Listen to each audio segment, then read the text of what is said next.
Tener padres no nos asegura tener una herencia. En primer lugar, ellos tienen que haber conseguido algo, haber obtenido algo durante su vida para poder dejarlo a sus hijos, ¿verdad? Y no siempre es así. En algunos casos, lamentablemente, lo único que los padres pueden dejar a sus hijos es una deuda, ¿no? Una hipoteca. En otras situaciones, los padres dejan una propiedad, un piso, una casa, pero los herederos tienen que pagar el impuesto de sucesiones y un impuesto de plusvalía municipal, me parece, ¿no? Y no siempre tienen el dinero para poder hacer esto, pagar estos impuestos. Y si no tienes el dinero para pagar los impuestos, no puedes tener la propiedad. Y a veces resulta que lo que tienes que pagar no compensa lo que vas a recibir. Y en otro caso en el que tampoco los hijos cobrarían o recibirían una herencia, mejor dicho, sería si los padres se enfadan tanto con ellos que los desheredan. Es una posibilidad legal. Por lo visto, los hijos tienen que haber, no simplemente tiene que ser una mala actitud de los hijos, sino algo que roce lo delictivo, pero es una posibilidad legal, ¿no? Que los padres se pueden negar a dejar la herencia a sus hijos. Por eso digo que tener padres no es sinónimo o no equivale exactamente a tener una herencia, ¿no? Sin embargo, todos los hijos de Dios tenemos una herencia asegurada, una herencia de su parte. Y es una herencia como este mundo no puede darnos. No hay herencia comparable, no hay bienes en este mundo comparables a lo que vamos a recibir de parte de nuestro Padre.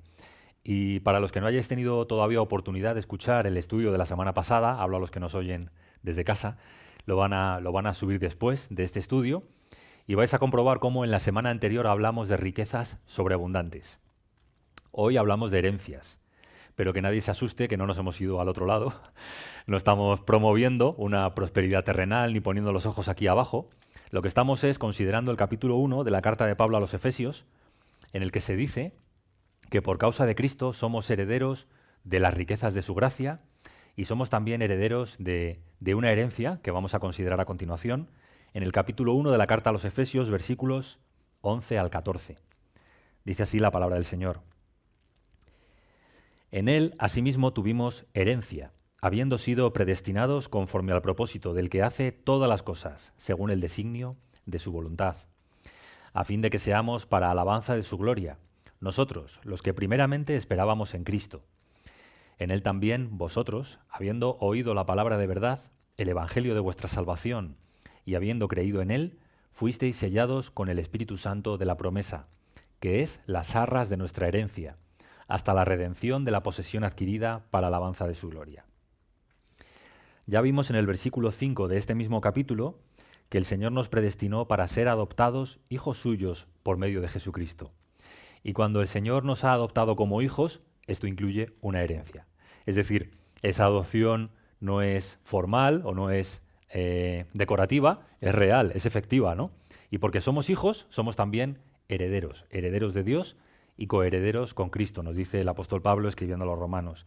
Ahora, lo que me parece a mí en este texto, lo que yo encuentro en este texto es que el apóstol o el Espíritu Santo por medio del apóstol nos quiere asegurar que esta herencia es real y es efectiva. Y lo va a hacer de tres maneras. En primer lugar, nos va a decir que esta herencia ya nos fue dada en la eternidad, aunque es algo que está por suceder, pero ya nos fue dada en la eternidad. En segundo lugar, vamos a ver que es una herencia para todos los hijos sin distinción de raza, ni linaje, ni lengua, ni nada. Y en tercer lugar, vamos a ver que ya hemos recibido las arras. Por tanto, podemos confiar que vamos a recibir la herencia. Es lo que vamos a ver a continuación. Ahora, antes, como sabéis, un esclavo podía ser heredero de su amo si no tenía descendencia. ¿Os acordáis de Abraham y Eliezer, no? Abraham le pregunta al Señor, ¿quién me va a heredar si todavía ando sin hijo? ¿Va a ser este Damasceno? Y el Señor le dice, no, un hijo tuyo te heredará. Y sabemos que todavía pasó tiempo hasta que llegó el hijo y él intentó tener ese hijo por medios carnales, pero finalmente tuvo un hijo, ¿no? ¿Qué os quiero decir? Que durante mucho tiempo el criado, Eliezer, se estaría preguntando, ¿voy a ser yo el heredero? ¿Voy a recibir yo todos los bienes y todas las riquezas de mi amo? Y claro, llegó el día en que se cumplió la promesa, llegó el hijo y el sueño de Eliezer se desvaneció. ¿Qué significa esto? Que un criado, un siervo, nunca sabe si va a heredar, pero un hijo sabe seguro que va a heredar. Es lo que el texto de hoy nos quiere decir, ¿no? El Dios que prometió que nos daría herencia es el Dios que nos asegura que recibiremos esa herencia. Y vamos a considerar en primer lugar este primer aspecto de que la herencia nos fue dada en la eternidad. Fijaos en la construcción gramatical. Dice, en él, asimismo, tuvimos herencia. Tuvimos nos lleva al pasado y la herencia nos lleva al futuro. Y es que, como hemos estado considerando a lo largo de este capítulo, la salvación en toda su dimensión, aunque a nosotros nos da la sensación de que es algo que se va desarrollando en el tiempo, en realidad es un plan perfecto, acabado desde antes de la fundación del mundo. Antes de que el mundo existiera, antes de que los seres humanos existiéramos y de que nuestras vidas estuviesen en juego aquí en este escenario que es el mundo, Dios ya tenía en su mente, con claridad, ese plan de salvación, esos escogidos y esa herencia, que es lo que hemos estado viendo en todo este texto. Ahora, lo primero que hay que preguntarse antes de continuar avanzando, lo primero y lógico que hay que preguntarse es, ¿cuál es esa herencia? ¿En qué consiste? ¿Qué pensáis?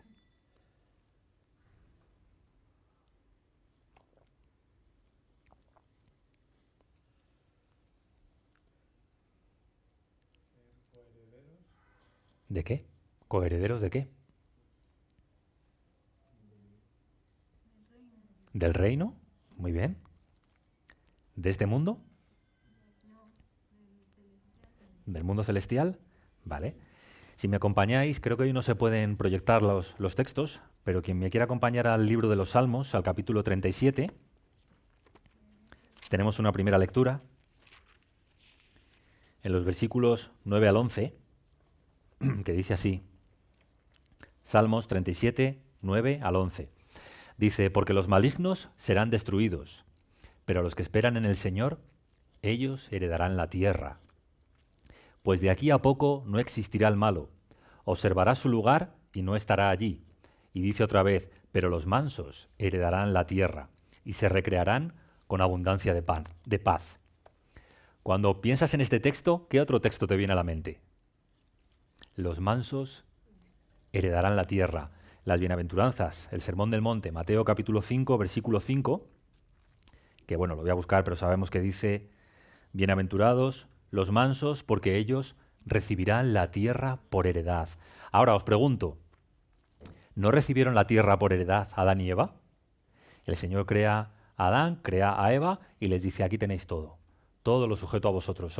Sois virreyes. Me gusta esa expresión, ¿no? Sois virreyes, gobernáis, señoreáis sobre todo. Porque para eso os he creado. ¿No recibieron ellos la tierra? ¿Qué diferencia hay entre la herencia que ellos recibieron y la que nosotros vamos a recibir o esperamos?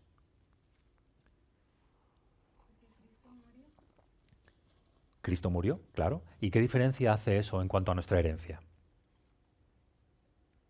Dios renovará la tierra nueva con nosotros. Efectivamente. En un sentido, lo que vamos a recibir, la herencia que esperamos, es la misma que recibieron Adán y Eva. Recibieron la tierra y recibieron la tierra sin pecado. ¿Qué pasó? Pues que el pecado era susceptible de entrar en la creación por causa de los seres humanos y entró. Entonces, ¿qué tenemos a continuación? Pues que Adán y Eva, la tierra que han recibido como herencia, está corrompida por su pecado. Y las consecuencias se ven por todo lugar hasta nuestros días, ¿verdad? Ahora, ¿cuál es la diferencia? Pues que nosotros vamos a recibir la tierra, pero la tierra renovada. De esto nos habla la carta de Pablo a los Romanos en el capítulo 8, versículos 16 a 23. Dice, el Espíritu mismo da testimonio a nuestro espíritu de que somos hijos de Dios. Y si hijos, también herederos, herederos de Dios y coherederos con Cristo, si es que padecemos juntamente con Él, para que juntamente con Él seamos glorificados. Y dice, pues tengo por cierto que las aflicciones del tiempo presente no son comparables con la gloria venidera que en nosotros ha de manifestarse. Porque el anhelo ardiente de la creación es el aguardar la manifestación de los hijos de Dios. Y mira lo que dice aquí. Porque la creación fue sujetada a vanidad, no por su propia voluntad, sino por causa del que la sujetó en esperanza. Sabéis que fue sujetada a vanidad por causa del pecado de nuestros padres, ¿no? Y dice, porque también la creación misma será libertada de la esclavitud de corrupción a la libertad gloriosa de los hijos de Dios. porque sabemos que toda la creación gime a una y aún está con dolores de parto hasta ahora. Y no solo ella, sino que también nosotros mismos, que tenemos las primicias del Espíritu, nosotros también gemimos dentro de nosotros mismos, esperando la adopción, la redención de nuestro cuerpo. Aquí hay varias cosas interesantes. La primera es que esa herencia de la que estamos hablando no es para todo ser humano, es para los hijos de Dios, versículo 16. Para aquellos que tienen el testimonio del Espíritu de que son hijos de Dios. Solo estos son herederos, solo los hijos heredarán. En segundo lugar, vemos cómo son coherederos, o somos coherederos juntamente con Cristo. Es decir, lo que vamos a recibir, lo vamos a recibir en compañía de Cristo. El hermano mayor, por decirlo de alguna manera, ¿no? O el hijo mayor, visto de otra forma. También nos está diciendo el apóstol aquí que esa herencia está en el futuro, que la estamos aguardando. Y acabará el capítulo diciendo que lo aguardamos con esperanza, ¿verdad? Que estamos, como dice, anhelando ansiosamente que esta creación sea redimida. ¿Y qué tenemos ahora? Antes de esa herencia, aunque no es el tema de hoy, pero conviene recordarlo. Tenemos aflicciones.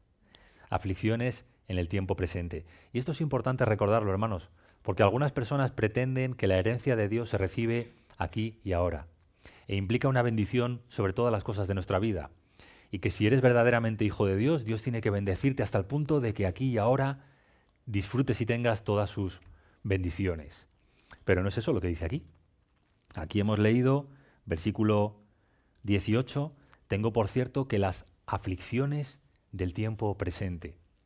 Los hijos de Dios aguardan una herencia maravillosa, sí, pero en el tiempo presente viven aflicciones. Así que, si miras tu situación presente y ves que tu vida es difícil, no te desanimes, porque esa es la experiencia común de todos los hijos de Dios. La herencia está todavía por llegar. ¿Qué más vemos aquí? Pues que la creación, el mundo que nosotros conocemos, tiene que ser libertado, tiene que ser librado del pecado, de la corrupción del pecado, igual que nosotros. Nosotros, nuestros cuerpos están todavía muertos al pecado, muertos en pecado. La creación está sujeta a vanidad por causa del pecado. Y tanto nosotros con nuestros cuerpos como la creación tenemos que ser liberados de los efectos del pecado. ¿Y qué es lo que nos asegura Dios? Que así va a ser. Que de la misma manera que nosotros vamos a ser librados del pecado, de todo rastro del pecado, la creación va a ser librada. Y así, nosotros sin pecado y la creación sin pecado vamos a recibir esa herencia. Y esto es algo maravilloso y hermoso. Nos habla de esos cielos nuevos y tierra nueva en los cuales mora la justicia, que nos habla el apóstol Pedro y también el libro de Apocalipsis. Así que, sí, estamos aguardando heredar la tierra, recibir la tierra por heredad, esta tierra, igual que tenemos este cuerpo que va a ser liberado del pecado, pero después de ese proceso que el Señor va a hacer en el día final, ¿no? Ahora, cuando pensamos en la herencia que nos aguarda, también tenemos la primera carta del apóstol Pedro, en el capítulo 1, donde dice, versículos 3 al 5, bendito el Dios y Padre de nuestro Señor Jesucristo, que según su grande misericordia nos hizo renacer,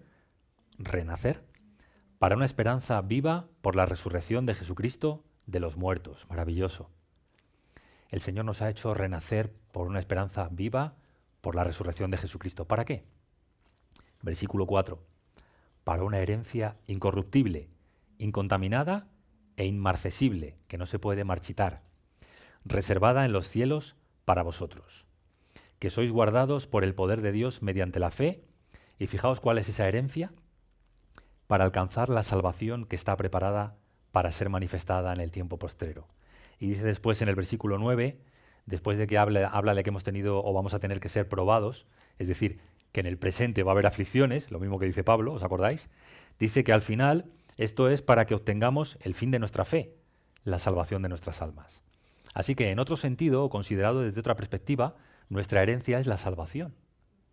Vamos a recibir la tierra por heredad, pero vamos a recibir salvación, vida eterna, para disfrutar de esa tierra. Y qué maravilla, ¿no? Cómo se complementan las dos cosas. Pero hay algo más. ¿Qué más vamos a recibir como heredad, como herencia? ¿Qué pensáis? El mundo, la tierra renovada, vida eterna para disfrutar en ese mundo, pero ¿qué más vamos a tener?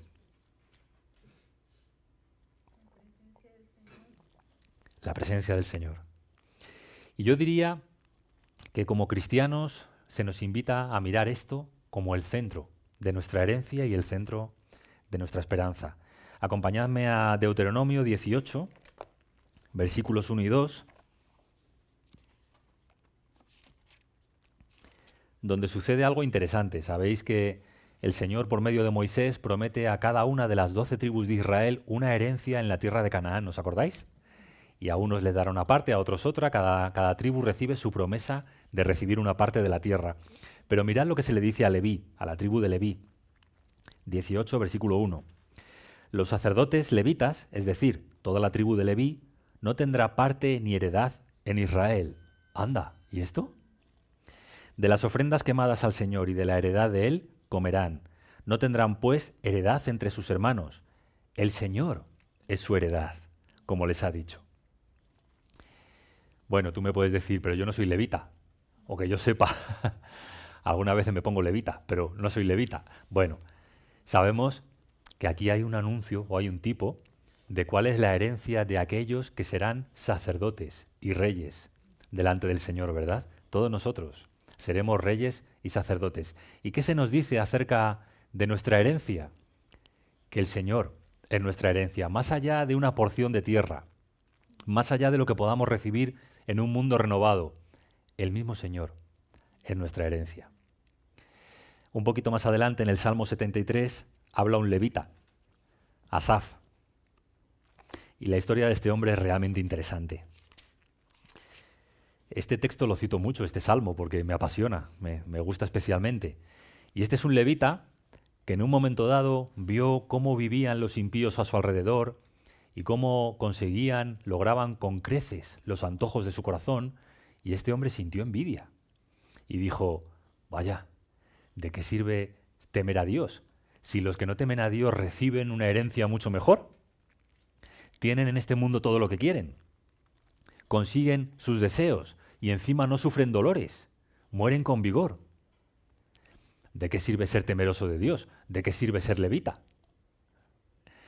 Y dice después Asaf, en su confusión, que entró en el santuario y allí en el santuario, probablemente escuchando la palabra, volvió a recordar cuál es la verdad y se dio cuenta de que estos impíos están en resbaladeros y que un día despertarán como de una pesadilla, o como en una pesadilla, mejor dicho, para ser consumidos de terrores.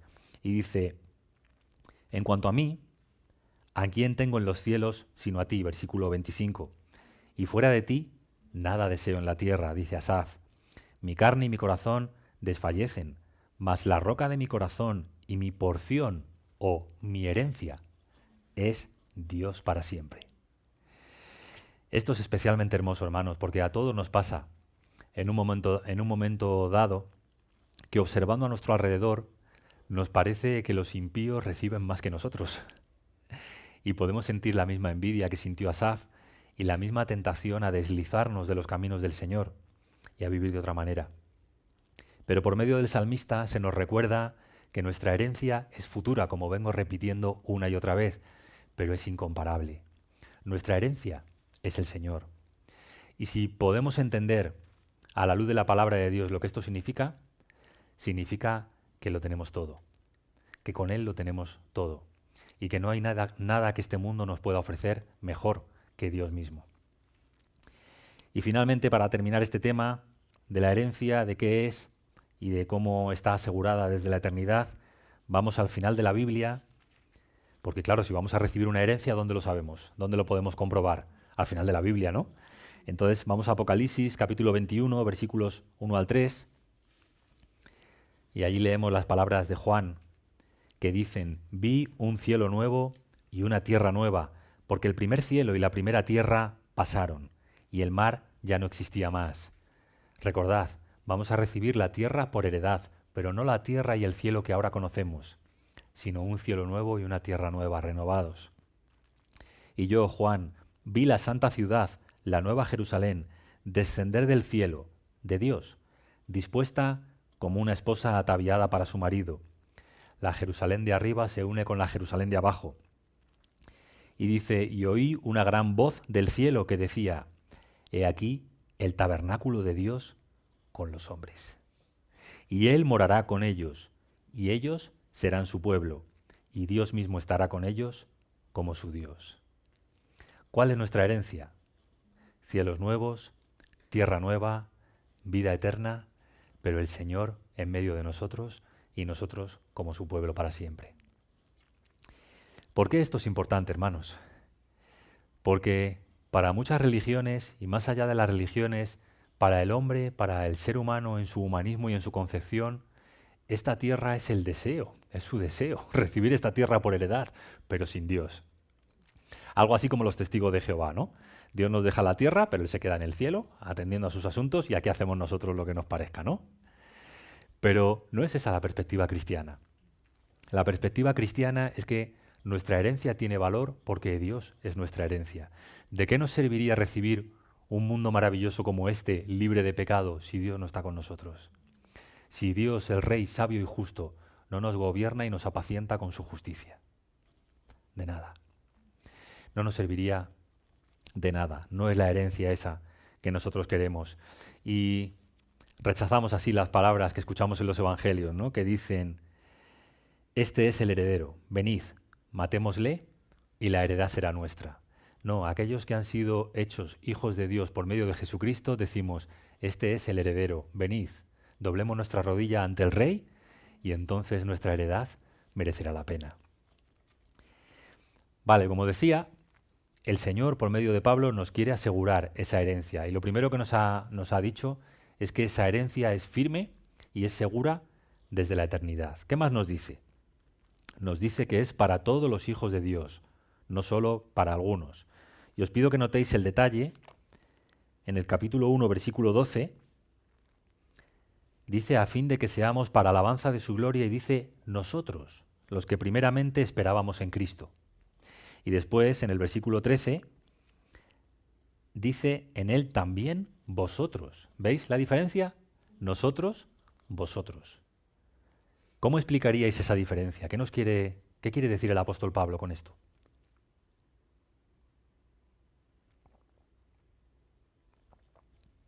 Porque estamos de acuerdo que no es una distinción casual, ¿no? Tiene un sentido, tiene un significado. ¿Habla de dos pueblos? ¿Y qué dos pueblos serían esos? El pueblo de Israel y los gentiles. Ajá. ¿Hay más interpretaciones? Yo creo que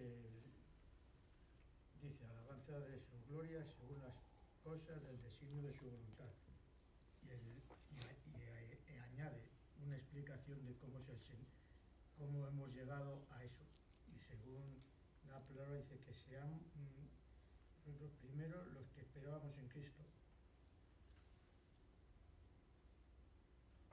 Y en el 13 ya lo aclara todo, habiendo oído, digamos, el Evangelio. El esperar en Cristo y esperamos en Él y por medio del Evangelio, por medio de su palabra, llegamos. Vale. Hay dos interpretaciones fundamentales en cuanto a este texto, ¿no? La primera es sencilla, es que el nosotros se refiere Pablo a sí mismo y a los que están con él. Dice nosotros, los apóstoles, los que primero esperábamos en Cristo antes de predicaros a vosotros, ya teníamos esa esperanza, después os predicamos y vosotros compartisteis esa esperanza. Entonces nosotros son Pablo y los apóstoles o Pablo y los que están con él, ¿no? Pablo y sus compañeros, sus colaboradores. Y vosotros, los efesios, los cristianos, los que han creído en Cristo que están en Éfeso. Esa sería la primera interpretación que comparten pues, eruditos tan amados como Hendriksen, ¿no? La segunda es que, como ha dicho Marta, Pablo está haciendo una deliberada distinción entre nosotros, refiriéndose a los judíos, y vosotros, refiriéndose a los gentiles. Hendriksen en su comentario da una lista de razones por las cuales no comparte esta interpretación, pero en la última de ellas dice esto. El único elemento de valor que puedo ver en la teoría que rechazo, esta que tú propones, Marta, es este.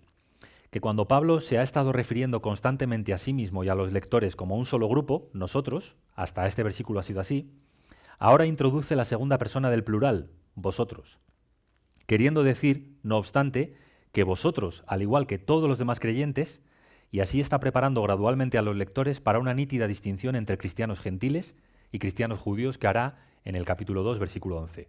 Y a mí esto me confunde, porque es como que Hendriksen está diciendo, no apoyo esa interpretación, pero está ahí.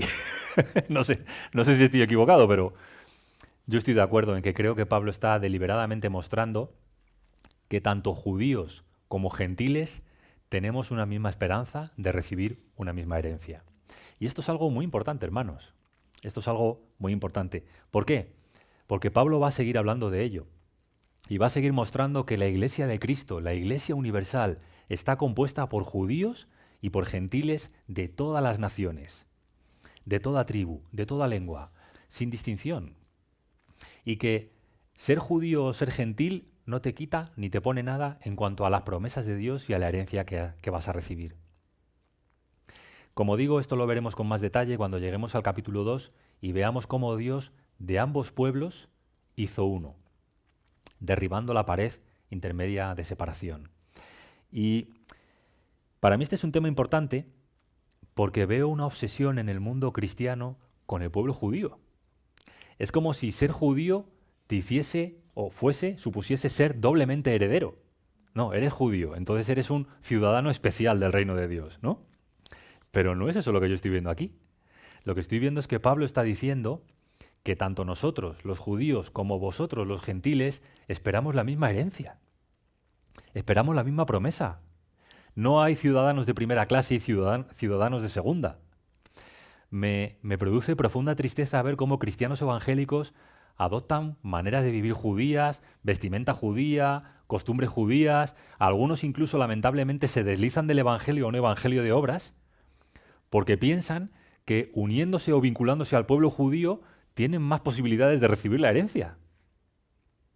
Y no es así, hermanos.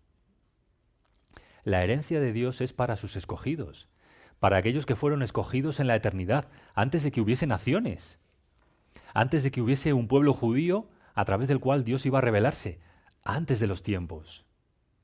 Y el plan de Dios y su promesa para sus escogidos es igual para todos. Mirad un detalle, y esto lo ha mencionado Ángel con mucho tino.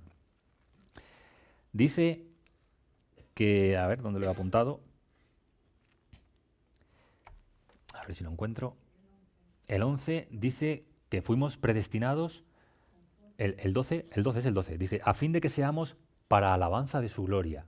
Y esto lo dice en referencia o en relación a los judíos, ¿no? Para que seamos para alabanza de su gloria. Y después habla de vosotros en el versículo 13, que vosotros habéis recibido el Espíritu Santo, que es las arras de vuestra herencia, versículo 14, hasta la redención de la posesión adquirida para alabanza de su gloria. Es decir, el propósito de Dios con ese pueblo escogido, formado, compuesto por judíos y por gentiles, es el mismo, un pueblo para la alabanza de su gloria. Y como vamos a ver en el capítulo 4, se dice de judíos y de gentiles que compartimos una misma esperanza de nuestra vocación. No hay dos pueblos, no hay dos esperanzas, no hay dos escatologías. Si eres boliviano, no te avergüences. Tienes las mismas promesas y la misma herencia. Si eres chileno también. ¿Cuál es el peor país del mundo? España. Pues si eres español no pasa nada. También eres partícipe de la herencia, de la misma herencia que Dios tiene para sus santos. No seamos inmaduros en esto, hermanos. Ser judío no te aporta nada. Si has nacido judío, pues bien, has nacido judío, pero esto no te añade nada ni te quita nada. Ninguna nacionalidad te añade nada ni te quita nada. Lo que te da todas las cosas es haber sido escogido por Dios y haber sido redimido por la sangre de Cristo y adoptado por Dios como hijo. Eso es lo que te asegura una herencia y ninguna otra cosa. Y sabemos cuántos problemas tuvo el Señor Jesús con sus contemporáneos, con los judíos, por el hecho de que ellos pensaban que por el hecho de ser linaje de Abraham eran herederos legítimos del reino. Y el Señor dice, no, antes si no os arrepentís, el reino será quitado de vosotros y dado a personas que hagan frutos dignos de arrepentimiento. Es la gran enseñanza. Por eso también nos asegura que seas de donde seas hombre o mujer, seas esclavo o libre, tengas vinculación con el pueblo judío o no, la herencia de Dios para ti es la misma y está asegurada. Y el tercer punto que vamos a considerar es que esa herencia es segura de parte de Dios para nosotros porque Dios ya nos ha dado las arras. Dice el versículo 13, el 14, perdón, o bueno, el 13, en él también vosotros, habiendo oído la palabra de verdad, el evangelio de vuestra salvación, y habiendo creído en él, fuisteis sellados con el Espíritu Santo de la promesa, que es las arras de nuestra herencia, la redención de la posesión adquirida para alabanza de su gloria. Y en estos dos versículos, Pablo está empleando dos palabras, dos expresiones, dos metáforas, para asegurarnos, para confirmarnos que esa herencia la vamos a recibir con toda seguridad. ¿Las veis, las dos palabras? Sello y arras, efectivamente, ahí están. ¿Qué es un sello?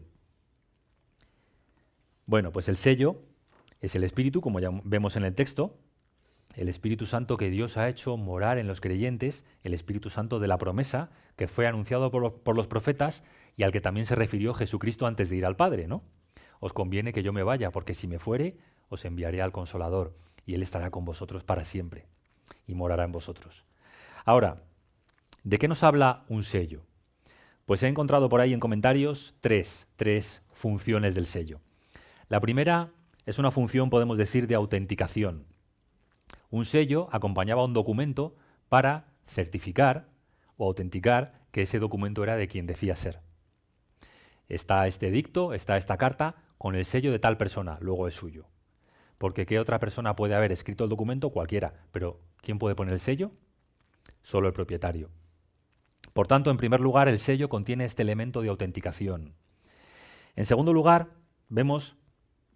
y este sello tenía un texto que dice el apóstol Pablo, se puede aplicar a documentos o se puede aplicar metafóricamente a personas, ¿no? Dice Pablo que el sello de mi apostolado sois vosotros, les dice a los corintios. Vale, pero este sello nos habla también de posesión. ¿Os acordáis de ese libro hermoso del Cantar de los Cantares que dice, ponme como un sello en tu corazón? Es decir, grábame dentro de ti. Qué bonito, qué romántico, ¿no? Si alguien está enamorado, que lo diga esto. Y todos estamos enamorados, ¿no? Amén. Pero fíjate hasta qué punto es interesante esto de la posesión, que dice el apóstol Pablo, si alguno no tiene el Espíritu de Cristo, no es de él. Esto es algo serio, ¿verdad? El sello garantiza, autentica, que somos, autentica o autentifica. Siempre tengo un... ¿Cuál? Autentica está bien. Autentica que somos de Dios, que somos posesión suya. El Espíritu Santo garantiza que somos de Él. Y si alguno no tiene el Espíritu de Cristo, el Espíritu Santo que procede del Padre y del Hijo, no es de Él. Esto es algo importante. Y en último lugar y tercer lugar, esto del sello nos habla de protección. El sello romano era puesto y la autoridad del Imperio Romano estaba detrás de aquello en lo que estaba el sello. Ejemplo, cuando ponen al Señor Jesús en el sepulcro y hacen rodar la piedra y envían la guardia y ponen un sello. Porque quien se atreva a quebrantar o a intentar sacar lo que hay ahí dentro está atentando contra la autoridad de Roma. Menudo problema tuvo Dios, ¿verdad? Para quitar ese sello. Fuera. El Señor Jesús resucitó, la piedra fue removida y el sello hecho añicos. Pero no es así con el sello de Dios. Cuando Él pone su sello, esto implica protección. ¿Qué significa? Que aquellos que son parte del pueblo de Dios porque el Espíritu de Dios está en ellos, nadie los puede arrebatar de su mano. Somos su posesión adquirida y estamos seguros en su mano. Mi Padre que me las dio es mayor que todos y nadie las puede arrebatar de mi mano. ¿Quién nos separará del amor de Cristo? Pregunta el apóstol Pablo. Y ya sabéis toda la lista de cosas en las que se pregunta si alguna de esas cosas nos puede separar y dice ninguna. Ninguna. Así que todas estas cosas en cuanto al sello es algo hermoso. Solo los hijos heredan y los hijos son aquellos que han sido sellados por el Espíritu Santo. ¿Y cómo saber si yo lo soy? ¿Cómo saber si yo he sido sellado por el Espíritu Santo? ¿Cómo lo sabes? El Espíritu mismo da testimonio en nuestro corazón.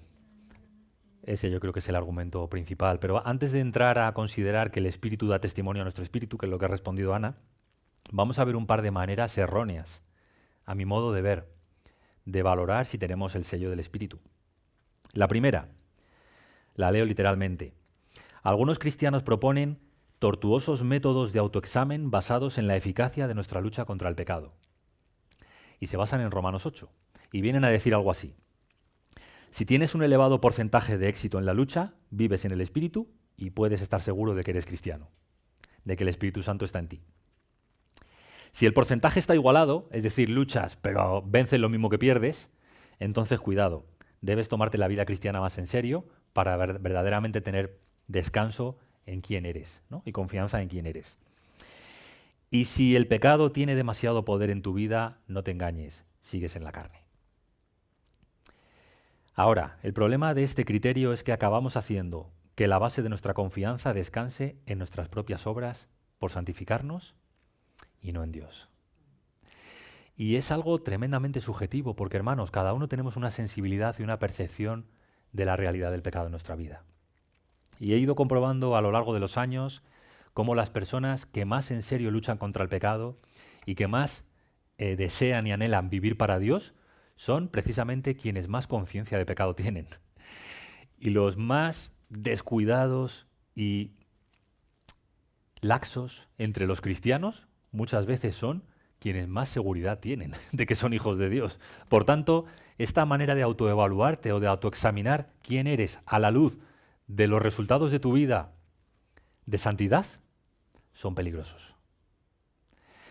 No estoy diciendo, y espero que lo entendáis, que un cristiano pueda vivir como un diablo y estar tan tranquilo. No estoy diciendo eso. Estoy diciendo que hacer del autoexamen de nuestra santificación la clave para saber si el Espíritu Santo está en nosotros es peligroso. Hay otra manera, otra cuestión peligrosa también, y es de aquellos que ponen el énfasis del sello del Espíritu en los carismas o en los dones espirituales, ¿no? Si hablas en lenguas, entonces tienes el Espíritu Santo.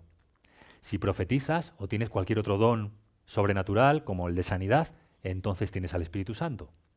Pero claro, ¿no es el Espíritu Santo el que da los dones como Él quiere? ¿Y no tiene cada uno un don según su voluntad y según cómo Él reparte los dones? ¿Cómo podemos hacer entonces de esa manifestación sobrenatural la medida para saber si el Espíritu Santo está en nosotros? Esto no es razonable. No todos hablan en lenguas, dice el apóstol Pablo a los corintios. No todos profetizan. Por eso creo que es muy engañoso valorar que el Espíritu está en nosotros por las manifestaciones sobrenaturales que éste pueda hacer, teniendo en cuenta que otros espíritus también pueden hacer manifestaciones sobrenaturales. Cuidado con esto. Ahora, ¿cómo saber entonces si el Espíritu Santo está en nosotros? Hemos sido sellados de parte de Dios con Él. Pues mirad qué sencillo.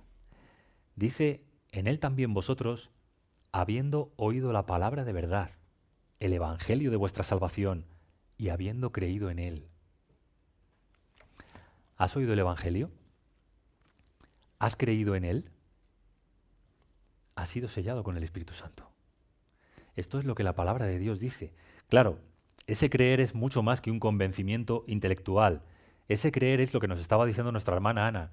Es recibir de parte de Dios, de parte de su Espíritu, el testimonio de que por medio de Cristo hemos sido perdonados de todos nuestros pecados. De que Dios ya no tiene nada contra nosotros y de que no solo no tiene nada contra nosotros, sino que nos ha recibido y adoptado como hijos. Si crees eso, el Espíritu Santo está en ti. Ese es el sello del Espíritu. Poder creer que por causa de Cristo hemos sido recibidos por el Padre sin mancha, sin nada en contra de nosotros. Es lo que dice aquí, ¿no? Es algo maravilloso, ¿no? Y esto me hace pensar cuánto podemos complicar las cosas. Y entendedme, yo comprendo a los que dicen por sus frutos los conoceréis, ¿no? Y comprendo a los que les preocupa esta otra situación que tantas veces explico, ¿no? Que personas que confiesan a Cristo y viven como diablos estén convencidos de que el Espíritu Santo está en ellos. Entiendo que eso es un problema. Y entiendo que el mismo Señor Jesús nos dijo, por sus frutos los conoceréis. Pero entiendo también que tenemos que tener cuidado y andar o buscar dentro de los límites que la palabra nos da, ¿no? Para asegurarnos. Y para mí aquí está la seguridad, ¿no? Dice el apóstol Pablo también, escribiendo a los Corintios, nadie puede llamar a Jesús Señor sino por el Espíritu Santo. Y el propósito de todos los dones que el Espíritu Santo da es proclamar a Jesús como Señor y glorificarle a Él. ¿Tienes ese deseo? Es por el Espíritu Santo. Hay una segunda figura, las arras. Dios nos ha dado su Espíritu como arras hasta recibir nuestra herencia. Todos aquellos que estáis hipotecados de por vida en un piso sabéis lo que son las arras, ¿no? Bueno, o los que estáis casados también. Si estás casado, pero hace años, ¿no? Porque las arras es algo que ya no se lleva desde hace mucho tiempo, creo. Pero si has visto un piso que te gusta, pues no quieres que otro lo compre antes que tú, y entonces le dices al dueño, mientras consigo un préstamo, guárdamelo. Y te dice el dueño, ¿y cómo sé yo que no te vas a echar atrás? Y le dices, toma las arras, y le das un dinero para que te lo reserve, para que te lo guarde. Esos son las arras, ¿no? Ahora, el dueño de ese piso puede ser que venga otro que le dé más dinero y diga, toma tus arras y se lo vende a otro. ¿Sí o no? Esto puede pasar. Pero con Dios no pasa esto. Cuando Dios da su espíritu, da las arras, pone su sello y lo que está diciendo es, eres mío para siempre. Yo soy tu herencia y tú eres la mía. Y eso no lo va a cambiar nada. Y para mí es importante, hermanos, que salgamos de aquí con la idea o con la claridad de que el Señor quiere que tengamos plena confianza de que por cuanto somos hijos, vamos a ser herederos. Que no tengamos duda en cuanto a ello. Que no vivamos la incertidumbre del esclavo, sino que tengamos la seguridad del hijo que ha recibido el Espíritu de Dios, de que va a recibir finalmente la herencia. Ahora, fijaos, las arras que hemos recibido de nuestra herencia son suficientes hasta la redención de la posesión adquirida. Hasta que sea consumado esto, hasta que Dios nos lo dé, nos está diciendo tienes todo lo suficiente, no necesitas más. Y esta redención de la posesión adquirida no es algo que vamos a hacer nosotros con nuestro esfuerzo, es algo que va a hacer Dios según su propósito y según su beneplácito. Él va a consumar la redención de la posesión adquirida. ¿Y cuál es la posesión adquirida por Dios? Un pueblo, nosotros. Antes me he adelantado, pero esta era la gran sorpresa, ¿no? Así como podemos decir con certeza, con la autoridad de las Escrituras, que Dios es nuestra herencia, podemos decir con la misma autoridad y certeza que nosotros somos la suya. Él será nuestro Dios y nosotros seremos su pueblo. Y qué maravilloso es esto. Por eso digo, hermanos, que quien nos asegura todo esto, quien nos asegura que finalmente recibiremos la herencia, es Dios, no nosotros, por medio de nuestro esfuerzo o por medio de nuestra lucha. Es una herencia asegurada ya. Y qué consuelo es esto. ¿Por qué? Porque el fin de esa obra no es la alabanza de la gloria de los cristianos que se han esforzado más, sino la alabanza de su gloria, la alabanza de la gloria de Dios, quien se ha propuesto antes de los tiempos nuestra salvación, quien la está llevando a cabo y quien la culminará finalmente. Esto es importante porque significa que no hay lugar para la jactancia en ninguno de los escogidos. No hay aberración más grande que un cristiano orgulloso de su esfuerzo en la salvación. Esto es algo atroz, ¿verdad? Y tenemos que tener cuidado con esto. Si por la gracia de Dios estamos siendo diligentes en el cuidado de nuestra salvación, que al mismo tiempo tengamos la humildad de reconocer que todo viene de Dios, que todo lo hace Él y que todo es para la alabanza de su gloria y no para la nuestra. Ahora, en un extremo tenemos al cristiano orgulloso por su esfuerzo en la salvación y en otro extremo tenemos al cristiano temeroso que todavía tiene un espíritu de esclavo y que no acaba de confiar que va a recibir la herencia. Ni soberbia ni temores. Confianza en la palabra de Dios, que nos habla de la obra de redención llevada a cabo por Cristo en la cruz. Fe en esa obra. Esa obra por la que recibimos perdón y adopción, y por la cual recibimos también el testimonio del Espíritu Santo, de que somos hijos de Dios y herederos suyos. La obra de Cristo es suficiente para salvar al peor de los pecadores y también a ti, y también a mí, y hacernos herederos de Dios. Amén.